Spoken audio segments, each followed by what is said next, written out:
Welcome back to Luxembourg Bridge, where in the previous part we were the vanguard in the storm across Asia that eventually led to the end of World War II. The world was split between mostly the Comintern and the Allies and a bunch of unaligned factions, and this caused an issue because the Comintern and the Allies declared war on each other pretty much instantly. So now World War III is going on, and we're just kind of chilling next to World War III, trying to rebuild our military and in particular build up an air force, because I figured that would be useful in this new conflict. So I started looking around just to see what was going on. This is a while after the war started, by the way. I just sat around very slowly building up my air force and not participating, ignoring the daily requests from other powers to come and participate in the war. We saw quite a few of these where Britain tried to attack France with landings that got pretty much instantly killed. It happened over and over again throughout the war, and it's pretty good for us actually, because it means the divisions deployed here can't retreat and they just get deleted after they get defeated in combat. So that's draining Britain's manpower pretty effectively.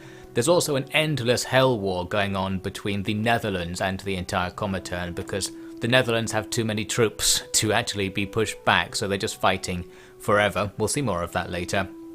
There's some fighting going on in Asia, which we're going to be ignoring for now, just like we did in World War II until the very end. We'll come to that if it matters. We're going to focus on things closer to Luxembourg itself. You might remember in the last part I said that Africa got decolonialized. Well, UK is back. The UK has taken over all of the recently liberated African states. So pretty much Africa is a lost theatre to us. We still have some Comintern powers on the northern coast, but we'll get to that in a minute actually. Here's a look at the Hell War situation. Endless defeated battles as we go in and just lose infinite amount of troops trying to take the Netherlands. We're also doing the same thing with Belgium. They only have Brussels right now, but we can't take it. So our allies are getting destroyed by the Allies. This is going to get confusing. You can see here, this is me beginning to actually participate in the war. I'm moving up my army from Luxembourg, feeling that it's probably safe now that the local allied forces are contained, to move away from our defensive positions and deploy here to Egypt. This is where I was interested in fighting in this time, to continue our world tour. And actually in this clip, I have now joined the war, so I've shown up, and what we're going to do is try and capture Egypt for the Comintern, which would be a very strategic acquisition because we can control the canal that allows ships to move through. So it will help out with our naval dominance if we could do that. And our air force is now ready. We've got 250 fighters and 50 bombers ready to do something on this front over here. I actually failed to assign them to do anything, but I think I came back and remembered later. We're going to participate in the air war and make the endless attacks on the tiny sliver of the Netherlands that is left a bit less bad. Maybe, perhaps our bombing will convince the enemy to stop fighting us or something. I think that's what it's supposed to do. It reduces their morale. I don't know. Maybe it actually kills them. Here's a look at the air war situation in the Benelux region. We're ever so slightly winning. We have a tiny bit of aerial superiority, but it's kind of balanced between the Allies and Comintern right here. So the injection of our extra fighters might tip that balance a little bit. And this reminded me I could now check out the full war stats screen since I'm in the war. Looks like it's been real bad so far. About 10 million dead on both sides and about 20 million still in the field for both sides. So it's been an absolute massacre. It looks like the Soviet Union are being taken downtown, so the United Kingdom to a slightly lesser degree. The French lost enormous numbers of troops trying to take Belgium, and they still haven't quite done it, so that's going well as always for Belgium. They just cannot be destroyed. And yes, overall, a war that's pretty even actually. It's hanging in the balance indeed, and perhaps Luxembourg are going to be the ones to tip it one way or the other. We'd better get to work then. Down in Egypt we start making attacks, and because the area is often defended by only 2 or 1 divisions per region, our little 3-division stack is able to advance the front line. And I'm starting to think a little bit more tactically at this point. I've come more to appreciate the value of doing things like capturing tiles with airfields and naval bases in them. Rather than perhaps easier to take but pointless empty tiles, you can often stream across bits of open desert, for example in this area, but I chose to actually focus on important areas like Cairo. And we actually got pretty lucky because the British were moving their troops around all the time and they kept attacking us and losing. That meant they were low on entrenchment and low on organisation. This allows me to make an attack across this river into the fortified location on the other side and still be winning the battle even against a decently sized force. So we start pushing the enemy back and capture the airfields and the southern half of Cairo there, a nice strategic position that's also going to help us break the lines of reinforcement between all of the ports to the northeast and the desert areas to the south. Well, actually, I think that tiny sliver of territory beside the Red Sea allows them to still move through from here, but soon after this we'll see we're able to take the tile next to us as well. We're still suffering from supply issues right now. I had this idea that maybe taking an airfield would be good for supply because they can land supplies by plane, but I don't know if that's a mechanic in the game. I think it might only be by ship that you get supplies. So we need to move on another tile and grab the port. Luckily, after an easy battle, we've done that, and now we have severed the two parts of the UK territory here from each other. My next plan was to go north and take this other port tile right next to us. This would also be strategically setting our front line along the river, along the Suez Canal, I should say, the very strategic location that is. However, I didn't make the attack due to lack of supplies and preparation. Didn't look like we could do it, so I ended up just kind of defending this area. There were lots of counterattacks coming in, but very small counterattacks that we could easily beat with just one of our divisions. Looks like our allies are gradually moving up and grabbing some territory there as well. So after a bit of waiting, we get our supplies back. I was also able to move into an empty tile on the other side of the Suez Canal once it appeared. So now we can do a three-sided attack on the port I want to take, even though one of those sides is a river crossing. It turns out to be enough. We can turn this into a winning battle. Looks like our allies do throw in some troops to help out as well after the battle starts. And that's going to be that. Now we've captured another source of supplies, so hopefully we'll be alright for a bit. There are plenty more to get though. There are loads of ports along the coast to the east, and I started thinking, well, let's go for them as well. There wasn't that much stopping me at this point. The British forces to our east, it's just the odd division really, and plenty of empty tiles as we can also see. So we're going to storm eastwards and aim to create a supply bottleneck for the enemy. If we take out all the ports which they're presumably using to supply this location from Britain, then the enemy will start taking attrition, and it reduces the chance of us taking attrition. Although that said, because we're walking unprepared into deserts and stuff, we actually are taking attrition, but it wasn't that much, so I wasn't worrying too much about it. Back at home, the Hell War continues. Belgium appears to have broken out from Brussels a little bit, and that's actually going to be to their detriment because their force is split in half to control two regions instead of one. So now the attacks against them become more successful and they're just going to get pushed back into Brussels again. I've invented jet engines that will help us out with our fighter combat, and we're inventing long-range missiles as well, which may or may not help us out. We might be sniping a few missiles out of Luxembourg at some point with that tech. And here on the front lines you can see we're making our offensive preparations to stick to the coast and try to cut off as much of the UK territory in this area as we can. While we were preparing to advance, something surprises me. We get thrown into a peace conference, and I was like, no way can this war be over. Turns out this is a peace conference for a second war that I didn't really know I was in, between someone or other and Iceland. And I have the power here to try and make Iceland my puppet state. I'm pretty sure I didn't participate in whatever this war was, but long story short, no one makes any demands except me, and I demanded that Iceland be my puppet state, and that appears to go through in the peace treaty. So whatever that war even was, we have just vassalized Iceland. They are now a communist puppet state of Luxembourg. That's a random boon. It will actually come in useful because when they recruit troops, we can then demand that they get sent over to us and use them as some terrible spare divisions. So, good move, whatever happened there. In nearby news, the United Kingdom is getting invaded. They're also invading France. You can see some pockets are forming, but I decided to just not really commentate on this in this series because it kept happening over and over again. Pockets would form and then get crushed and the UK would lose all their troops. So that's just happening in the background. It's probably happening in any given clip that you'll see from now on. Back on the front line, Here there's an opportunity that arose because the UK were moving troops backwards and forwards between a couple of really small regions, and I was able to get a fight where I fought just one of them to advance. Although I didn't advance to where I thought I was going to advance to, because the port and the small tile with the airbase on it are different tiles, so I had to win 2 battles to advance there. Then we get counter-attacked from multiple sides, but our force is strong enough to resist these low-level counter-attacks. Overall, a successful move. We've captured a port and an airbase for our side, and the United Kingdom are starting to get squeezed in this area.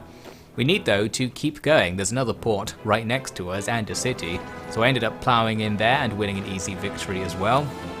We're getting now to the point when hopefully the supply bottlenecks taking effect. They only have 1 port supplying this pocket in this area, and they're not going to be able to push us off these ports without a lot more troops coming in, which of course is a possibility right now. But as it stands, we're holding this line. We're waiting for our allies really to show up, because there are lots of gaps in our line, but the Soviets send a few troops eventually, and we get to that position where things are kind of stable.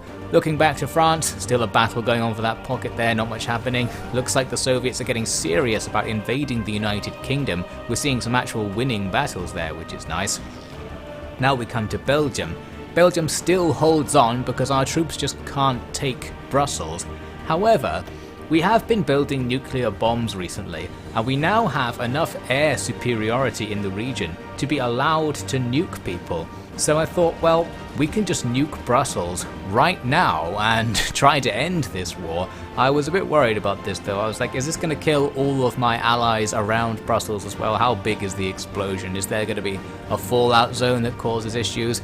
Well, there's no time for those questions, because once you hit the nuke button, you get 12 hours and then the bomb just drops. I guess we don't have to go very far to drop it.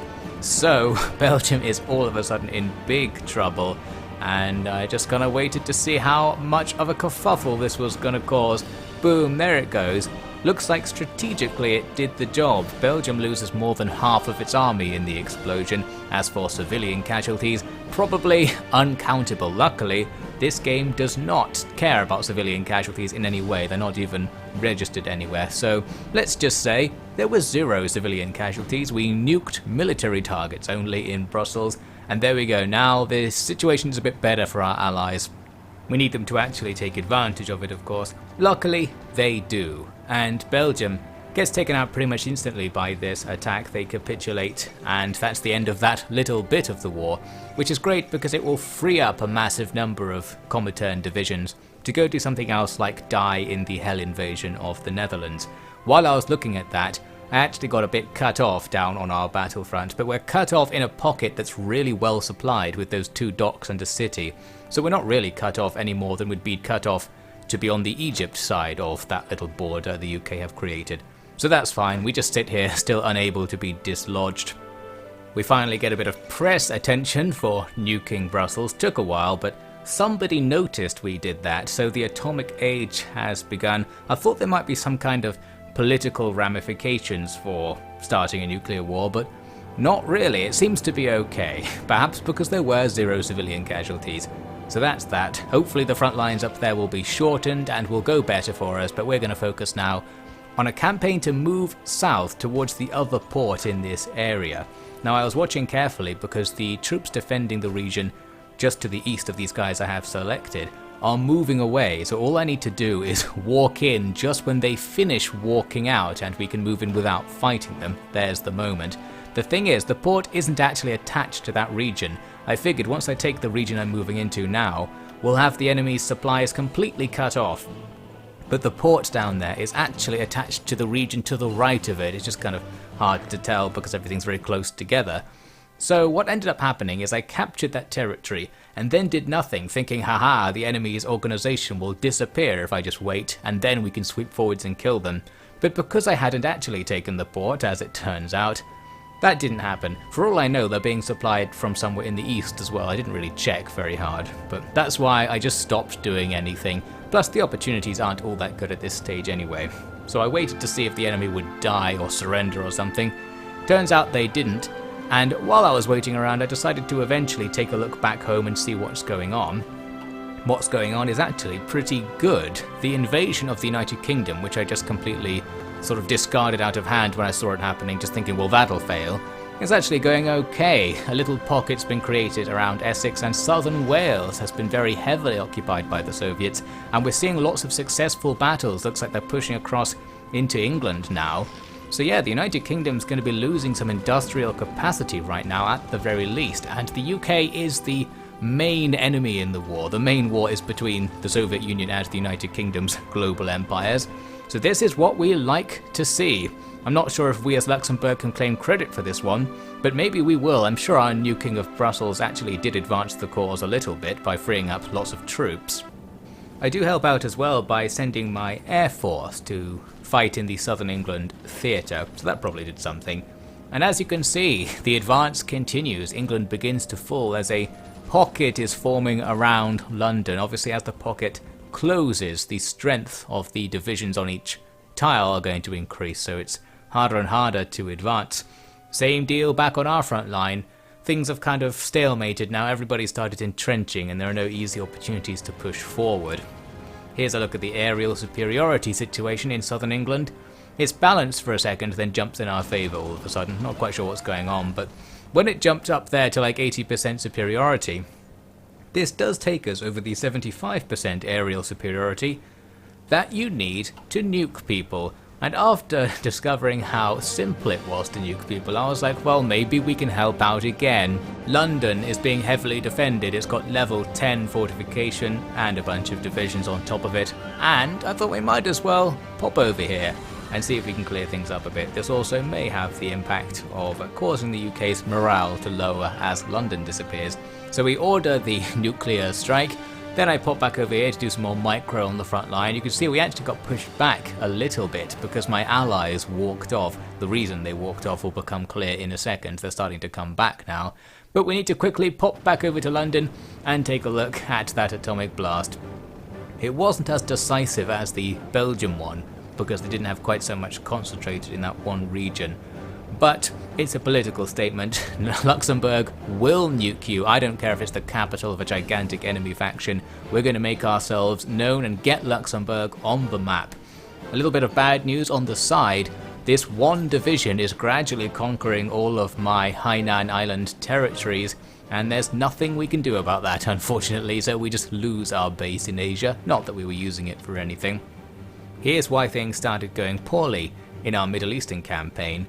A counter-push up through Egypt has made good ground, so now the United Kingdom, using a bunch of its subject nations' troops, is threatening to cut us off over here. And while that doesn't necessarily matter, as I mentioned, because we could just use the pocket we've captured to the east, I felt like it was more important to come back and defend Alexandria and Cairo and the like. So we're now back where we started when we joined World War III. The situation's very similar actually, and we're just going to have to start again to re-secure this territory. And like before, I prioritised going for this airfield. That should help out in some way. It wasn't too heavily defended, so we could just storm on in and take it right away. For whatever reason, they're prioritising defending the place just to the right of it, perhaps because it has the port. Who knows which one's actually more important. But whatever the case, we just storm in and take that place as well very quickly. With our planning bonus giving us extra attack, their numbers don't mean all that much, especially if they're not very entrenched. So we're able to win those battles and grab the territory we wanted back. Then I started pushing south to kind of get things back to how they were the first time I left this area. I just wanted to put it back and then hope that my allies would be able to take things from there. There are plenty of UK forces coming up from the south since they control pretty much everything from middle of Egypt to the tip of southern Africa. But maybe our allies can deal with that. Bit of news from the United Kingdom, things are going better. London has now been captured. There's a bit of a pocket here going over towards Kent, where we're probably going to struggle because the enemy are getting more and more concentrated as noted earlier. But that's fine. We're now going to push east once again, and once I arrive on the battlefront this time, I just push in as soon as possible. The enemy had moved around, their defences weren't quite as strong as they were before, and our allies are at least having more activity, doing more activity in the area. We've got lots of troops that aren't really attacking and are just standing around, but it looks like we could do something. So now I'm going to push right on through and use the fact there are a bunch of empty spaces to get behind the enemy. Here's a bit of nice news. Some kind of sub-war between the USSR and the Guangxi Republic has ended, causing Guangxi to not only go communist, but give me back the territories they stole from me earlier. So once again we have our Hainan base, still not of any use to us, but that's nice. If we were a bigger country, we could station a few troops there and probably hold it pretty effectively. Now I plow into the middle of the enemy pocket here, causing us to be now rear flanking all kinds of different locations. The other way of looking at it though is that we're surrounded by the enemy because, you know, in this game there isn't really a facing. So they could all come in and attack me. My attempts to do some kind of rear attack don't go very well because the attacks self-cancel. I think because our allies attacking on the other side cancel things, so it kind of kicks us out of the battle. You can see though that while I'm trying to push southwest, we're also being pushed from the north. So probably not the best situation to actually be in. Easy place to get out of supplies and such. But what I'm able to do is push to the north and link up with the blue territories coming down from there. So I've now just swapped fronts really, and we're going to start driving south. From here things go pretty well. We're out of supplies, we're dying of heat attrition and mountain attrition, but we're able to overpower the enemy. Our allies aren't helping very much. There are massive divisions next to us that just aren't doing anything. But as always, the Luxembourgian vanguard finds a way. So we'll start driving the enemy back, and at this stage I thought we've probably won on this front. Thought it was safe to do some planning and go check what's happening at home. There's some revolt against Dutch occupation, not sure what that means. But the endless hell assault on Amsterdam is continuing. This is World War III's Stalingrad. That has been going on for a long time, no idea how many men we've lost there. England, though, is gradually disappearing under Soviet occupation, so this is great. We're going to be taking out that industrial capacity for the United Kingdom and their recruitment capacity, and that's going to help us out an enormous amount, of course. I was getting jealous, though, so we'll have to come back to that in a second. You can see this is the push that finishes off our Middle Eastern theatre. We just move in and overwhelm what remains of the United Kingdom, and they end up with a few divisions that are trapped and get taken out / forced to surrender, whatever the game means when it deletes units off the map. So with all that, I thought, well, it's time for us to go. There is still more to do. There's a wider Middle Eastern theatre going on just off camera, but we are going to ignore that. We're going to start sailing home, because fighting to get into Iraq and stuff is probably going to be quite difficult and not particularly glorious. Whereas fighting in the United Kingdom, while it may still be a bit difficult, probably going to allow us to get support from our allies pretty easily, and it's going to be much more glorious. So we sail all the way back to France, get the train across to northern France, and now we're going to prepare our own little invasion of the United Kingdom to hit the centerpiece of the enemy alliance hard. So that will be what we do at the start of the next part. Dem haben wir es geschworen.